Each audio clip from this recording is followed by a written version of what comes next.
All right. Good afternoon, everyone. I welcome you all to this installment of Table Talk, a series of conversations with academics. And I'm just going to mute those people who have it on. Yeah, with academics and writers who we admire, who write and think about animals.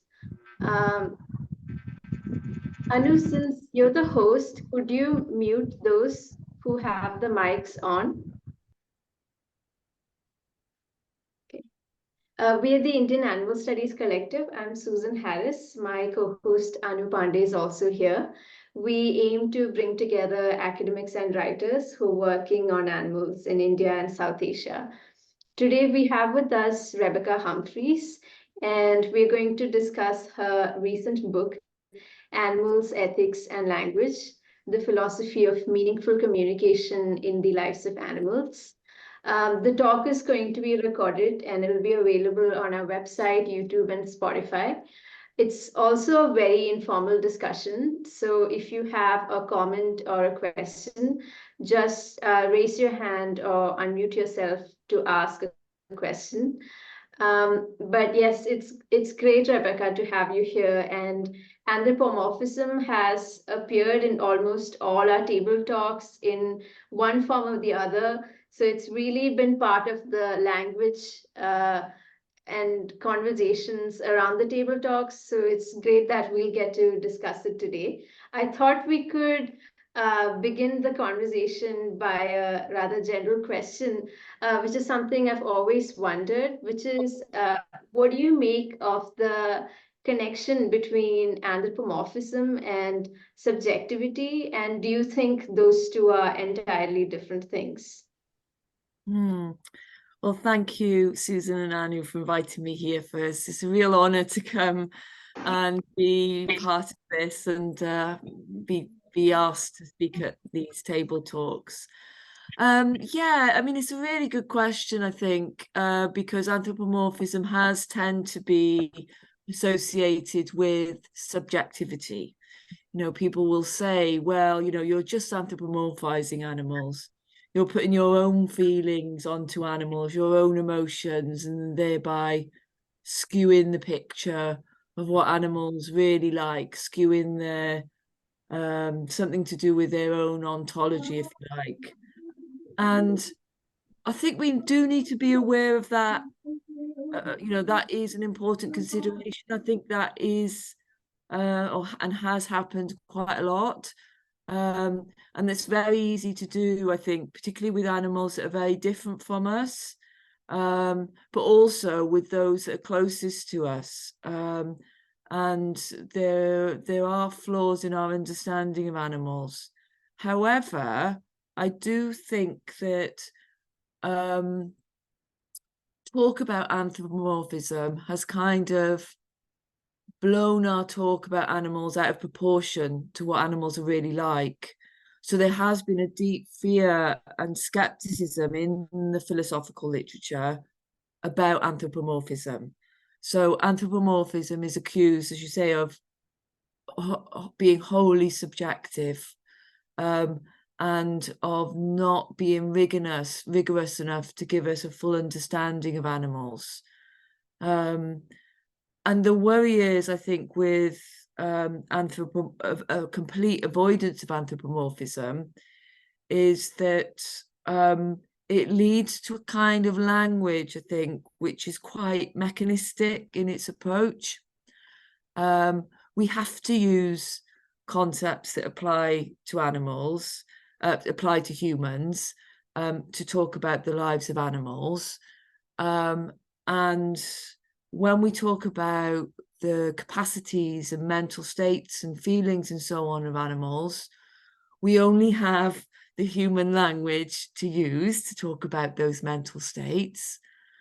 And I don't think that using the same terms that we use to talk about the human world is misplaced in relation to the non-human world, because the skepticism about anthropomorphic language, I believe, was based on the idea that animals don't have minds, the idea that animals don't have a language or don't have feelings, or at least don't have minds and feelings comparable to human ones. And I think we know so much about animals now that we need to think about a way of talking about animals that avoids the kind of overly sentimentalism of some of the approaches, but which also isn't afraid to use the same, sorry, one of my colleagues has called me, to use the same terms we use in the human world, in human to human interactions. So anthropomorphic descriptions are necessary, I think, whenever we talk about non-human creatures. There isn't one set of terms that applies to dogs, for example, and another set of terms that applies to human beings. There is a kind of Cartesian skepticism, I think, that is related to the avoidance of anthropomorphism. But this goes back as far as, I suppose, the ancient Greek world, in which anthropomorphic descriptions of the gods were criticized by philosophers, criticized for being nothing more than a projection of our own capacities onto the divine, if you like. And I think we do have to be wary of a mere projection of our own capacities onto animals. But the gulf between non-human creatures and humans isn't as great as we might think, or as great as those that suggest that anthropomorphic descriptions are purely subjective, I think. Right. Yeah, that's a great response. And I distinctly remember reading the Greek example about the gods and uh, how man is accused of projecting his own attributes to the god. And if a beast were to do that, the god would be in that beast's image and so on. But just to discuss this point about subjectivity further, I find it interesting that anthropomorphism is, on one hand, something we have to attribute. So it's something we will have to do to recognize the animal in some sense. But on the other hand, it's also a direct perception, as you argue later in your book, about the animal's inner world in some sense. So then I know anthropomorphism comes up in discussions of literary texts all the time, but is anthropomorphism fundamentally a way to reach animals' inner worlds, to really recognize their subjectivity? Would you go so far as to say that? I think it is, to a certain extent. I think we have to be careful of over anthropomorphizing animals. So there are kind of anthropomorphic descriptions, I think, that can go quite wrong, and it can maybe lead to treatment of animals that is quite harmful. But I do think that we have to, a certain element of anthropomorphism is going to be necessarily involved whenever we want to talk about animals' own subjectivity. We can't get away from the use of the human terms we use to donate mental concepts like beliefs and intentions and agency and so on. And these will all be applicable to the lived experiences of at least conscious animals. And I think whilst animals may not have beliefs in the same way humans do, it doesn't follow, therefore, that we need a different set of linguistic terms to ascribe mental states to animals. I know that there are many ethologists now that will say that, anthropomorphic ascriptions are necessary for a full understanding of animal life, a full understanding of domestic animals and wild animals as well. So I do think that it is necessary. We can't get away from it, and trying to avoid it is sometimes just as harmful as over-anthropomorphism. So a good example of anthropomorphism might be, the cute factor, how we kind of see in certain animals a human element, and thereby see that those animals as possessing certain capacities, needs, and mental states which we know humans to have. Now, if we go and treat them in correspondence to our beliefs about those mental states, this could lead to quite harmful treatment. So I think we need to be quite careful about what we say about animals, but also I don't think we should fear using anthropomorphic language. I think it's necessary in order to talk about the lives of animals.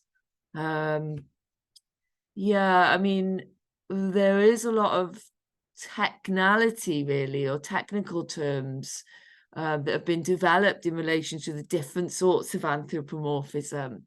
So anthropodenial, for example, is something that Frans de Waal talks about, the ethologist Frans de Waal, quite a bit, and that it should be taken to mean the position that denies non-humans have anything like human characteristics.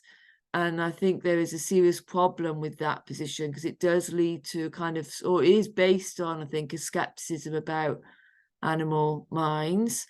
And it is a way of preserving, if you like, the gulf between humans and non-human creatures. So there is an ideological element to that denial. Contrary to anthropodenial, he talks about anthropo-insistence. And that position is a recognition that there are commonalities between humans and non-humans. It's not, anthropomorphism isn't, anthropomorphic descriptions aren't necessarily saying, look, animals are like us, in all these different respects. Anthropomorphic language, rather, if used carefully and thoughtfully, with close attention, I think, to the behavior of animals, is saying there are commonalities across species. There are differences, but there are significant commonalities, and those commonalities are often ignored or downplayed, I think. So anthropo-insistence is a way, I think, for overcoming some of the worst speciesisms, I think, as well. And it avoids a kind of mechanistic language when we talk about animals. Now that people aren't generally skeptical about animal minds, we're still holding on to this legacy, I think, of trying to avoid anthropomorphic language. But we know animals do have complex cognitive capacities. The belief that they don't is now, I think, firmly in the past. But I think our ways of talking about animals still hark back to the avoidance of anthropomorphism as being purely subjective, a purely subjective way of talking. If that's true, then it's also true about the way we talk about humans as well. But I think we can use the best science to talk about the cognitive abilities of animals, and at the same time use the same concepts that we use to talk about the lived experiences of humans. Not everything will make sense. We can't talk about, for example, the right to vote of animals, but we can talk about their lived experiences in terms of their beliefs and intentions, the dignity of animals, and also the different forms of language of different animals. And this is something I find interesting, that in Instagram, where you have lots of anthropomorphism and lots of pet influencers, whatever the species may be, a lot of them are naturally dogs, but whatever the species may be, they're always attributed the same kind of voice or the same kinds of dialogues. So, do you think? I feel like it's probably easier to anthropomorphize those species that we do know, like dogs. And you do discuss the Nagel essay at some point. So Mm. then, do should we distinguish anthropomorphism between different species? And is it easier with dogs and domesticated animals? But then we don't really anthropomorphize cows at all. So how do we distinguish between species? Yeah, that's a really good question. I mean, anthropomorphism, I think, isn't something that anthropomorphic descriptions are a way of describing what we see in the animal world. And we do tend to use them, as you say, a lot more with regards to companion animals, fluffy animals that we live with, animals that seek out human company, cats and dogs. I have 3 house rabbits, as you probably know, and you probably know from the book that I'm a avid rabbit fan. I didn't know much about rabbits really until I had a rabbit when I was a child, but didn't really know much about rabbits till I acquired them in middle age. And at that point, I could appreciate them much more. And the more you let them loose, the more you see their capacities coming through, the more you give them the freedom to express themselves, the more fascinating they become. Yeah, I think it's much easier to anthropomorphize with regards to the animals we know, but I think that's because we know more about them as well. You know, we live intimate lives with domesticated animals, particularly dogs and cats.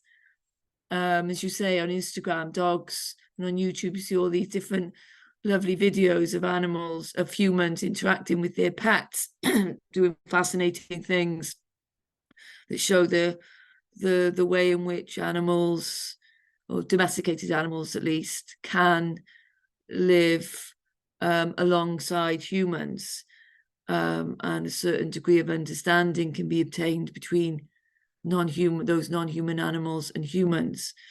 But there are animals that we anthropomorphize to a lesser extent because they're quite different from humans. Reptiles are a good example of this. They don't tend to be anthropomorphized as much. But that's not to say that we can't use anthropomorphic or shouldn't use anthropomorphic descriptions to describe their lived experiences.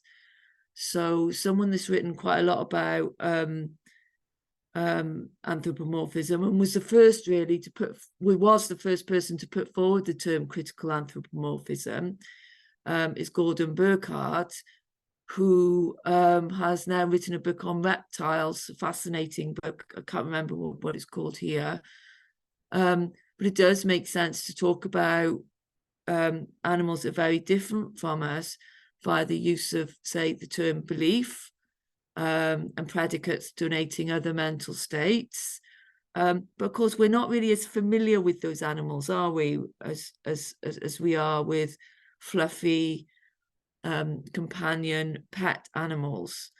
I'm not saying that's justified, that we should therefore, thereby it's more justified to use anthropomorphic descriptions with our domesticated fellow non-human creatures. Anthropomorphism still has a place with all non-human creatures. It does, I think, this does pose a question of when anthropomorphic language becomes metaphorical. rather than pointing to real traits that animals have or approximate descriptions of traits that animals have. I know there's quite a lot of discussion at the moment about trees, for example, having feelings and language and so on based on the communicative abilities. Things like being able to emit certain smells and chemicals and so on. I think if we were to say that the trees thereby have feelings, I think we would be talking metaphorically. So I think we do need to look at the animals themselves and try to see what their actual capacities are, independent of our subjective position. But that's not always easy, particularly when there are certain animals we love and show more love for in society than other animals, of course. I think Anu has her hand up here. Yeah, go ahead. Thank you, Rebecca. I had a question, again, something that I have been thinking about for a while, and what we were just discussing about anthropomorphism with you now set me thinking in a slightly different direction, and I thought I would see how you feel about it. So, what I wanted to ask was, originally, if we think of interspecies communication, I've always felt that it's a kind of problematic idea because of the great focus on a species and the fact that individual animals being individuals gets kind of overlooked over there. As someone who's lived with multiple dogs at a time, at one point of time, 3 Great Dane sisters, I could also see that there are limitations there. You know, there are things that one tells you about dogs in general. There are things that one says about giant dogs, and then there are things that one is supposed to know about Great Danes. But even among those 3, and we had their mom with us as well, so there were 4 of those, plus there were 2 other dogs in the house.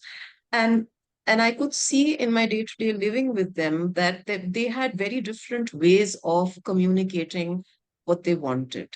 You know, simple things like, I want to be let out, I'm bored, time for food, whatever, in terms of whatever they wish to communicate. And taking their cue, we also realized that the way we communicated to them what we were looking for had also to be done not in a kind of overarching way and all dogs will understand what we mean, but each dog had her own way of picking up on certain cues and using certain cues on her part to talk to us in that way.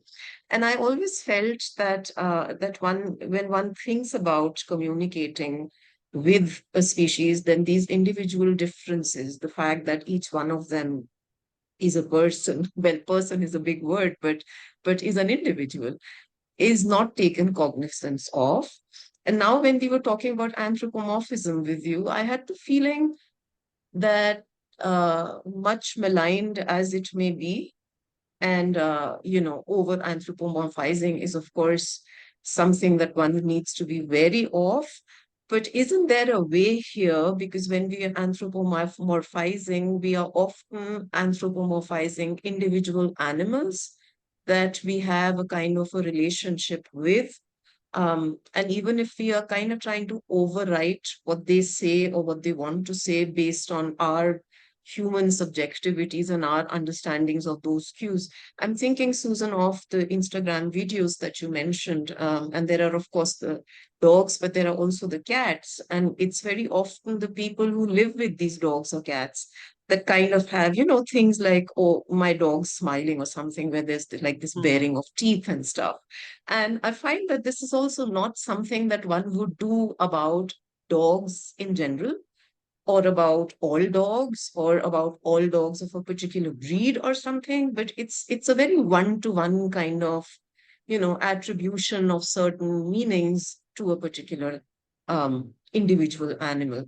So I wonder if how you feel about that, and whether this can be seen as a kind of a probable positive of anthropomorphizing. Oh, that's a really good question. Because when we talk about interspecies communications, we use that term, don't we? Interspecies or cross-species communication. So we automatically, in the language we use within the critical animal studies debates, get rid of the individual to a certain extent. And so we have to talk about bringing the individual back in. I think anthropomorphism, there is a role for over anthropomorphism promoting a great deal of positivity about animals. I think we do kind of overly anthropomorphize our own companion animals, as you say, and a lot of these videos are of humans who really love their companion animals, right? They really love their dogs, they really love their cats, and they see all the wonderful things that they do, and I want to kind of say that, you know, oh, I wish we did that with other creatures. You know, I wish we did that with other dogs. Well, I mean, I do. You know, I do. I take it. There's some people that do. You know, I'm always looking out for animals. You know, I'm always looking for the animals on the street, or, you know, the stray animals, and anthropomorphizing them, and forming a narrative of what their situation is, and so on. And I kind of want to say that if we think we can do that justifiably, and we think that about our own companion animals, we have to say that the way in which we think about these companion animals is also applicable to other dogs, you know, other individual dogs, other individual cats, stray cats, you know, stray dogs, dogs used in experiments, cats used in experiments, animals on farms even. So we have to really think about, I mean, I take it that these positive portrayals of animals, you know, animals in a good light, showing all the cognitive capacities that animals are capable of, some which might be a bit, you know, skewed to a certain extent, because the humans seeing in the dog of the baring of the teeth, the smile, right? The dog is smiling. So I kind of want to say that these can have a positive effect globally, people trying to think about companion animals in a different way, and think about all the positive attributes of companion animals. But there's part of me that wants to say, you know, or think about, I suppose, how far these video depictions of animals can enable us to understand better or relate better to individuals within the same species. There are individuals in their own right, but which also have their own species, they have their own species specific characteristics, and then they will have their own individual characteristics too. But we just tend to say, you know, a cow belongs to the species cow with a capital C. You know, it doesn't have the capacity for thought as my cow does, as my companion cow. And I think that's kind of expected to a certain degree, because these are the animals we live with, these are the animals we want to show off and tell the world about. But on the other hand, as critical animal theorists, we are interested in all those other animals as well, mostly in the ones that don't have these kinds of relationships, or aren't fortunate enough to be in safe spaces and so on. So there's an interesting question about how much, or if at all, these portrayals of animals can influence the wider view of animals, which is that unless an animal is somehow attached to a human that cares about that animal, then we don't have to be as concerned about those animals. You know, if those animals are used in certain commercial practices, well, they're deemed almost a different species of animal, purely by the fact that humans will get some benefit for them, or humans will use them or make a profit from them. I think there is a compartmentalization that happens there, which I think maybe these videos might contribute to overcoming a little bit. It might make people say, look, these are your companion animals, these are the way you treat them. Other dogs are like this as well, or other dogs can show this degree of affection, or some other dogs at least. But it is an interesting question, because perhaps over-anthropomorphism can promote a way of rethinking our relationships with animals. I mean, this is one of the similar question came up at the conference we all attended at St. Berchmans College. And I think one of the audience members asked about Disney programs, Disney cartoons, and how far the portrayal of, say, rabbits, the anthropomorphizing of rabbits in these cartoons can help children to learn about animals and to promote respectful treatment of animals. I think it can to a certain extent, but on the other hand, rabbits are some of the most exploited creatures in the world. They're exploited for their fur and treated very badly in some parts of the world. And they're also used as meat and kept in very small cages and so on. And they're a very misunderstood companion animal as well.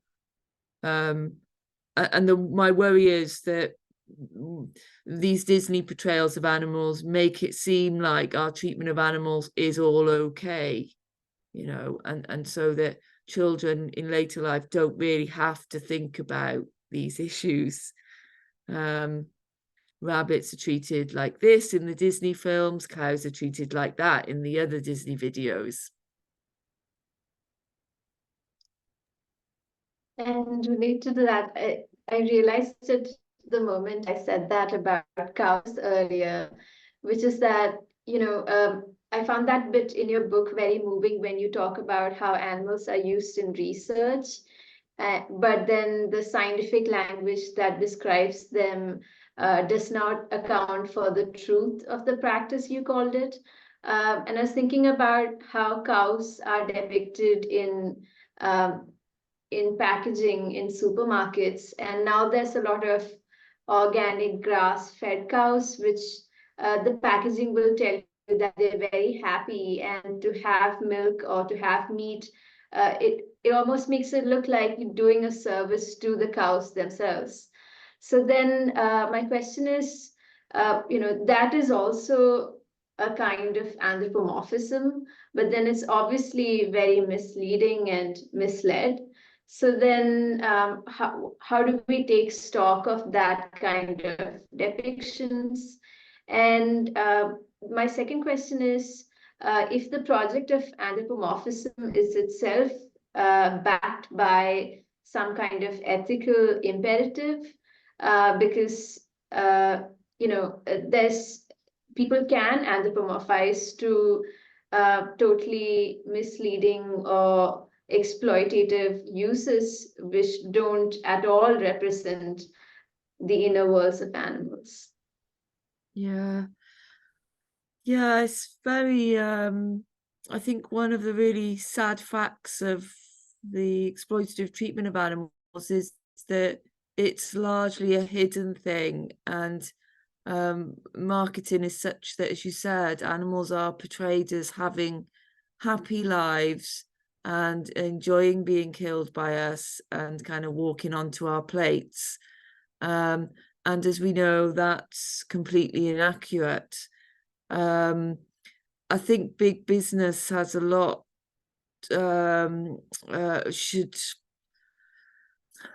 I get very frustrated with this issue because there are so many systemic factors involved in why this is, isn't there? So there's the marketing issue, but there's also the issue of economics, and the demand for having cheap meat available. And even when meat is, as you say, is labelled organic, doesn't necessarily mean that there have been sufficient animal welfare considerations. nowadays people seem to see organic as kind of more animal welfare friendly, but that isn't always the case, simply because they're fed organic food. So this picture we have of animals grazing out in open fields is an inaccurate one, and is a gross misdepiction of what really happens. The danger, as you say, is animals are over anthropomorphized in marketing material, and this leads us to believe that animals do have good lives. But I think obviously this is a false depiction. What we can do about it is a very difficult, complex issue. But I think here that there is a space for critical anthropomorphism, a proper understanding of animals in and of themselves, what their own capacities are like, irrespective of whether we love them, want to eat them, want to live with them. I think, we have to be realistic as well and realize that, I don't think that, so one of the issues is that, I suppose one way to counter some of these things is to take a stance and to say, right, we go vegan, to try and get out of the systemic exploitations of animals. And that's a position that's being taken up more and more, I think, by young people. I do feel a sea change. But I think there are many scholars that feel that, it's not eating meat per se that is the issue here. It's the way in which the animals are treated as walking onto our tables, as just merely commodities in a wider system. And I think that view of animals is deeply problematic. And it's so sad that we've come to a place where billions of animals are reared every year for factory farming, and those are all individual animals. It's really hard to try to conceive of those animals as individuals when you consider the scale of the problem, or the scale of the extent of suffering that happens. And I think that the way in which animals are marketed obviously hides the suffering, it hides the killing, and the ways in which animals are killed. Animals like this don't go happily to their deaths. There's just too many animals involved for this to happen. And it takes responsibility to a certain extent off the consumer. So we have to think about anthropomorphic language, which is critical in its approach, but which allows us to imaginatively reflect on the lives of those animals. There has to be a degree of accuracy, I think, there, because we don't want to overly anthropomorphize, and we don't want to use mechanistic language where it suits either, as we do with animal experimentation. So there is something to be said for using some of the best science on the cognitive abilities of farm animals, for example, but also exercising our theory of minds with regards to other animals, and realizing that a theory of mind applies in the non-human case just as it does in the human case. It's natural for us to describe the minded behaviors of animals in terms of intentions and beliefs, wants and desires and so on. It's just as we do with other human minds. To say that we do it with the one but not with the other is, I think, problematic. And I thought maybe you could tell us a bit more about what you mean by critical anthropomorphism, because that's a key phrase, a key concept in the book. And yeah, is that a kind of moderate position that tries to avoid over anthropomorphizing? Well, critical anthropomorphism was a term, as I said, came out of the work of Gordon Burkhardt, who is an ethologist, and he put forward that term as a way initially of, obviously there have been lots of debates related to the term since, but it was a way of thinking about the mental experience, talking about and thinking about the mental experiences of non-human creatures in a way which overcame this fear of unjustified anthropomorphism, this fear of imbuing with animals or talking about animals in terms of mental states that they don't really have, in terms of overcoming the skepticism surrounding animal minds. And critical anthropomorphism for him was already apparent in animal behavior studies, already apparent in field work. When I say animal behavioral studies, I mean the sorts of studies that often take place in the natural environments of animals. So ethologists were well used to using words like beliefs and intents, for example, in relation to animals' behaviors and their own experience, the experiences of animals. But critical anthropomorphism for him meant also employing evolutionary science. It meant being informed by natural history, being informed by living and working alongside animals, very close observation of and patient observation of animals' behavior across a period of time. And anyone that's studied animals will know that, you know, realizing the full extent of animals' capacities does take a lot of patience. We're never going to know the full extent even then, but talk, you know, being able to talk about animals in a way which makes sense to what animals are really like, which replicates what animals are really like, does take a lot of time and patience in terms of observing the animals. So all these things, evolutionary science, natural history, close observation, these are all required to inform anthropomorphic descriptions. It's not enough just to say what we're seeing to a certain extent, not at least not when you're an ethological scientist. You know, scientists are going to want to talk about animals in a way which achieves a certain degree of objectivity. It's not purely subjective, so isn't going to succumb to accusations of unjustified anthropomorphism. And what Burkhardt is saying is, look, these kinds of ascriptions that we've been using, these anthropomorphic ascriptions, can't be charged with anthropomorphism as if they're getting something wrong. You know, they can't be leveled with this accusation that, oh, they're just it's just scientists putting forward their own human depictions of animals. And we can never get away from the human terms that we use to describe animal life, but that doesn't mean that we can't adopt a kind of critical stance and really pay attention to the behaviors of animals and try to get it right.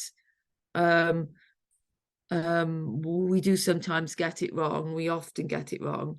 But even when we do get it right, we kind of, there's a sense in which we don't follow through. Society doesn't follow through in what it really thinks about animals.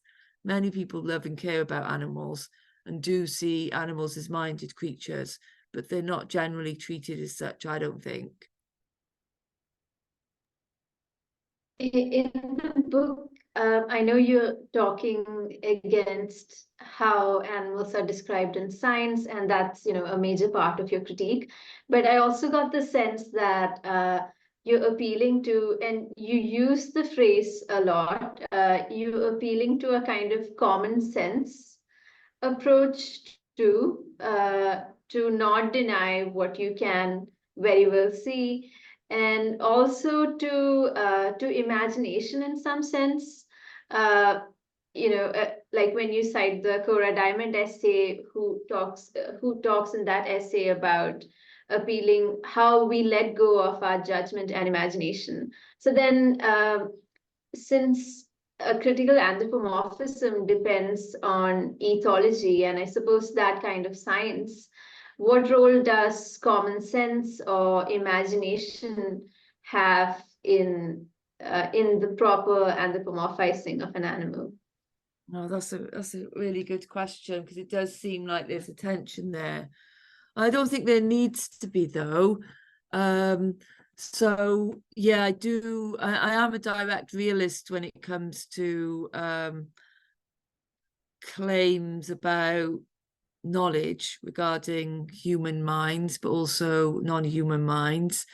So I do think that we can't always, we sometimes get it wrong, but I think our theory of mind and subtle behaviors that go along with that, facial expressions, subtle cues, and so on, can inform us of when, for example, a creature is suffering. Not always, because often we don't know enough about that individual animal or about the species-specific capacities of the animal in question. A good example of this might be chickens. So for people that know chickens, they'll know that when they're unwell, they will puff themselves up and stand very still. And they don't necessarily look unwell to an untrained eye. But if you do know chickens quite well, you'll know that, this kind of behavior is an indication that they're not feeling great. And of course, chickens are prey animals, so they will stand quite still and hide when they're in pain, and they will try to do their very best not to look like they're in pain. So these kinds of responses to suffering and pain in animals, I think, can be read at face value. And what I mean by that is you can make claims about what an animal is feeling, justified claims that an animal is unwell or an animal's suffering, based on subtle cues, observations of behavior, and so on. And I think also the ethologist will, to a certain extent, have to do this. So they will, I believe, have to take a kind of direct realist approach to perception, to our perceptual, to what we perceive to be in terms of animals' experiences. So ethologists will be interested in the behavioral cues of animals. They will be interested in reading subtle bodily expressions and overt ones as well. But they will also be interested in teaming this with an understanding of natural history and the science that they already have with regards to the animals in question. So I don't think there needs to be a tension between the direct realist approach, which is kind of an approach which, as you say, is quite commonsensical, in the sense that it's saying that, we do have a theory of mind of humans. We can use that theory of mind with regards to animals. We don't have to go down the road of skepticism and say, we use this with other humans to say that they're suffering and in pain, but we can't use this with animals.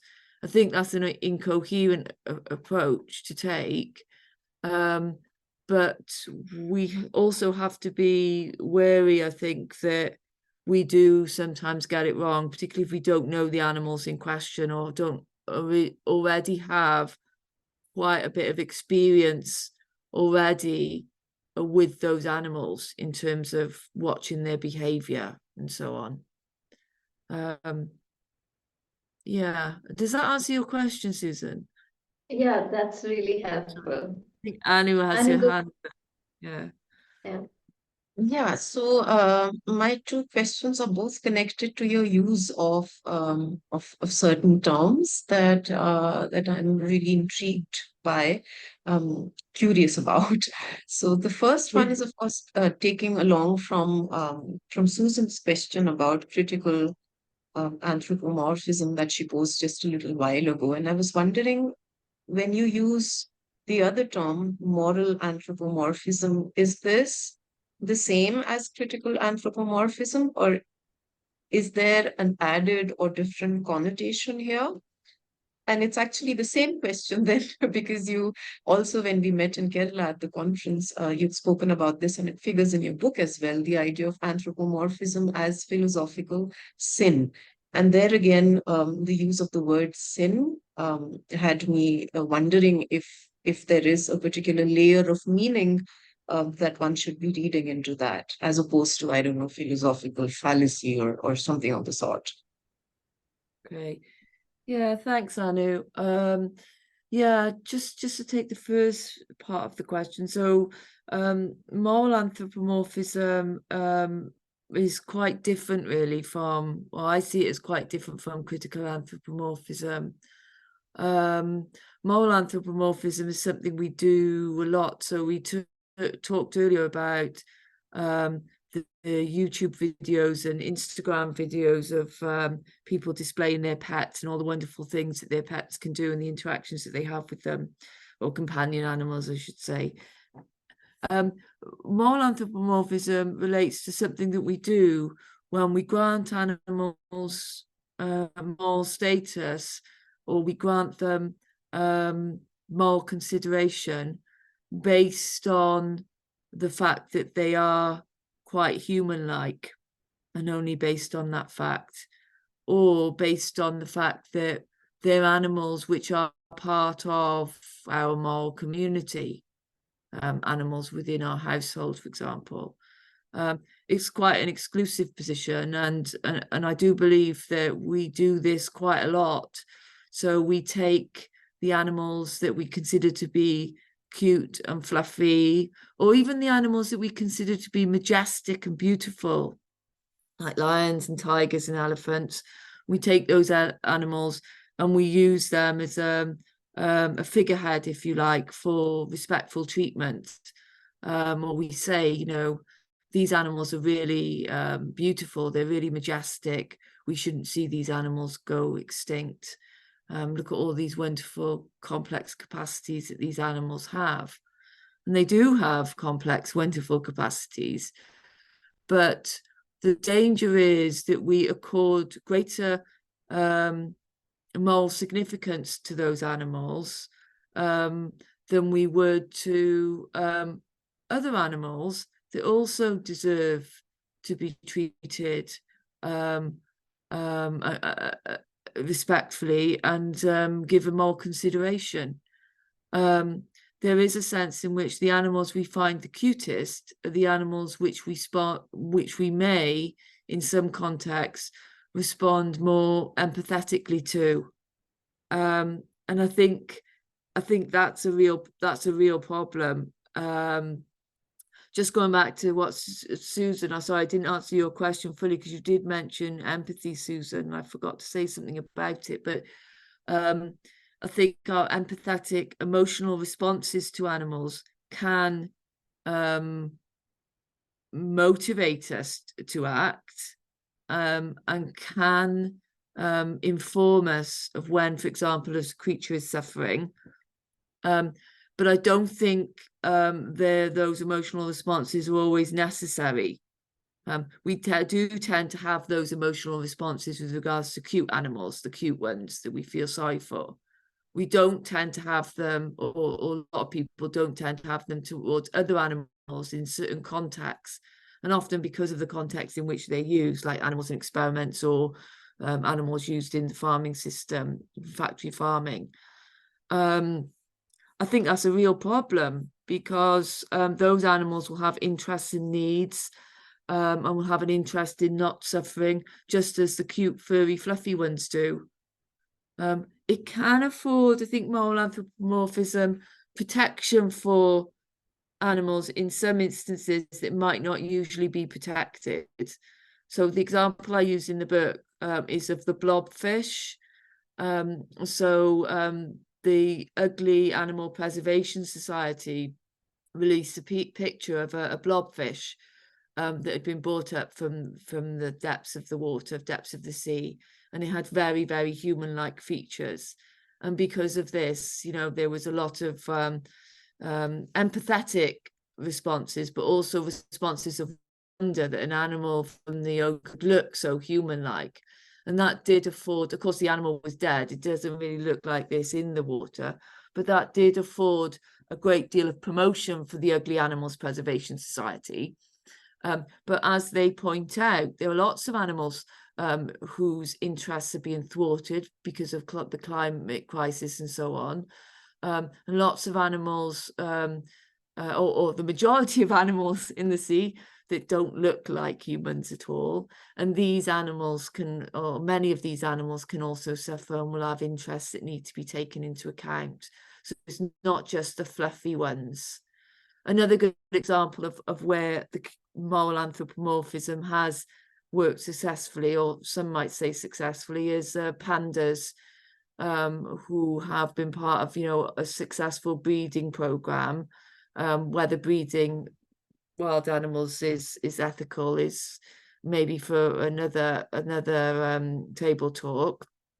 But that's been successful in the sense of, you know, there are now more pandas, and the species is stable because of that. People love pandas. They're really fluffy. They're really cute. They look like teddy bears.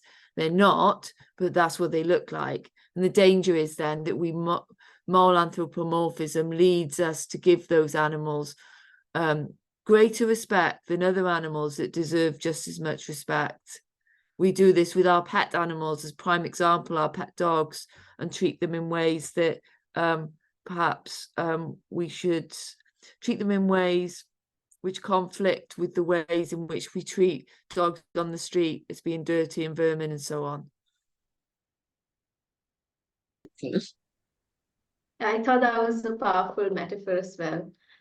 Thanks, Rebekah, for spending this 1 hour with us. We have so many more questions. It's just a really fascinating, lucidly written book, and so connected to everything we talk about. Thank you so much, and thanks everyone for showing up. Thank you so much for having me. Thank you so much. It's been wonderful talking to everyone. Bye. Bye now. Bye.